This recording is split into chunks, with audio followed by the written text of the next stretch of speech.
UP என்ன பண்ணுறாங்கன்னா, இப்போ இவர் அண்ணாமலை பேசுனதுக்கு கூட போடுறாங்க. ஊபி பார்த்தியா? அப்படி இப்படின்னு. ஊபியில என்ன பண்ணுறாங்கன்னா, அவனே ஒரு சட்டத்த கொண்டு வரான்.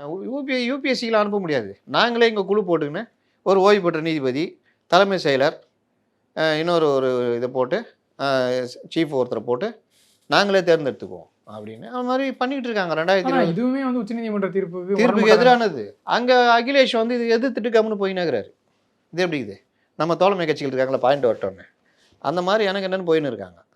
அப்போ கோர்ட்டு கீர்ட்டுக்கு போனா தானே.